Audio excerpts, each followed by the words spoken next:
Manuals, so much fun, so difficult to learn. I spent my 30s kind of trying and definitely failing to learn them. So I got to my 40s and decided I had to learn and I had to commit to doing them. It turns out it's really, really difficult. So I put this video together to try and show you how much effort, how much practice it takes, some of the pitfalls and some of the data that goes with it, just how much of all of that it takes to learn manuals.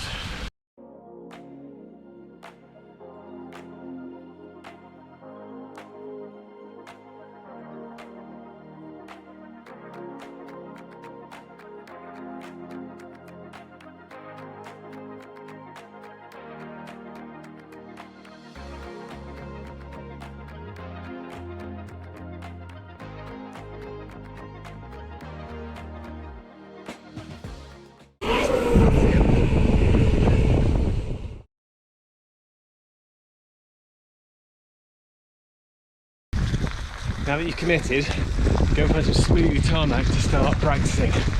You'll progress way faster than in woods like this. Remember that the first few weeks, you probably won't make any distance gains. You need to learn how your body adjusts on the bike when you're moving it, moving your hips way back, and really trying to get that front wheel up in the air. A quick lesson. It's pretty simple really. Lots of videos on this and I'm not a coach so I'm not going to dwell on it. It's the L-shaped movement, the down and back. The down pushes weight through your cranks, through the front of your bike. So you get an opposite reaction, Newton's third law, and the front of the bike wants to lift up. And when it starts to lift up, you shift your weight back and that weight transfer pulls you off the back of the bike and then you can try and sustain that manual. The balance point. Everyone talks about this in videos. No one mentions how scary it is. I had 3-4 occasions where I'd get to the balance point and that would be the end of my session. The adrenaline that shoots through your body when you hit it the first few times or get too close to tipping over the back is really scary. So you have to get your brain to accept that it's normal. So the next month, 2 months will all be about training your brain and letting it understand that when you're at the balance point, you're okay, as long as you've got your finger right on the brake. Some people say, I can't even get to the balance point, I can't get that front wheel up in the air. You're very heavy, the bike is not very heavy. It's not your 450mm plus chainstays that are holding you back here. This thing is, your noggin is protecting you.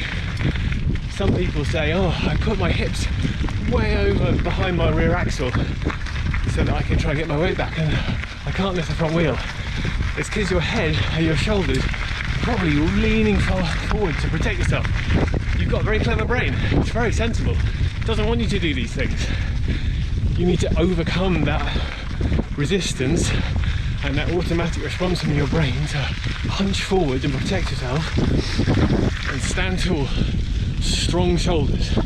There are so many videos about this online, so go and watch them, but this is one where it's fear that's the problem.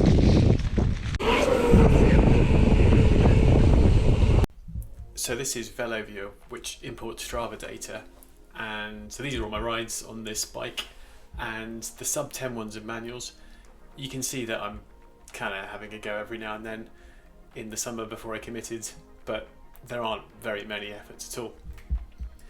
Now, at the point where I committed, you can see that things change a little bit, and over here, this is that cluster of dedicated rides.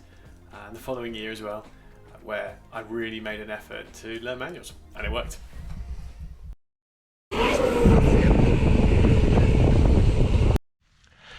Here's a tip I wish I'd known when I started manuals.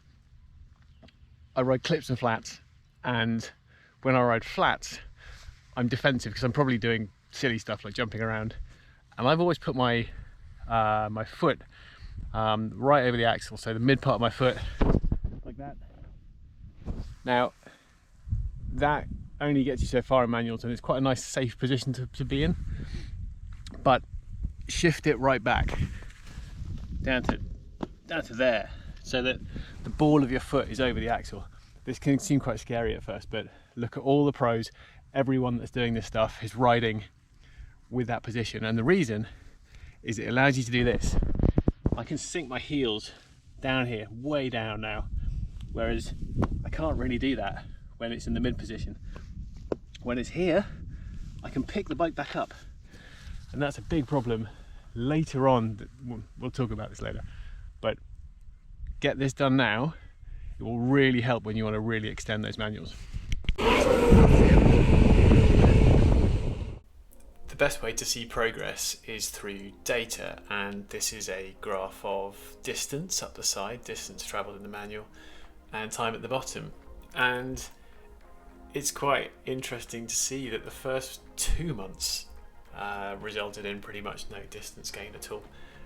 This is a 5 meter point that happened after 2 months of manuals. That's about 10 hours of practice to float for what, I don't know, a couple of seconds. And that's the crux of it. That highlights why so many of you are stuck in this area here. Have you done 10 hours worth of dedicated manual practice before you start seeing that progression?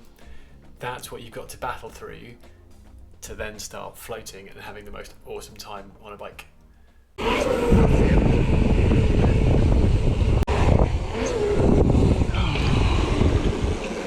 Bollocks. Some final advice. If you can record yourself doing all this stuff, it makes it easier to find out where you're going wrong. I had all sorts of bad habits, like hunching forward and keeping my legs too straight and not dropping my hips enough. So many things to do wrong. So record yourself if you can. Even better, get a course, get some coaching. Everyone says Ryan Leach's course is the best. Do that. But yeah, it's 2 steps forward, 1 step back a lot of the time. It's very difficult to sometimes keep with it because progress is measured in months and not weeks. So good luck. So this is where I am today. As you can see, the first year was pretty good, and then the English winter happened, which meant much more riding, no faffing around trying to do silly manuals everywhere.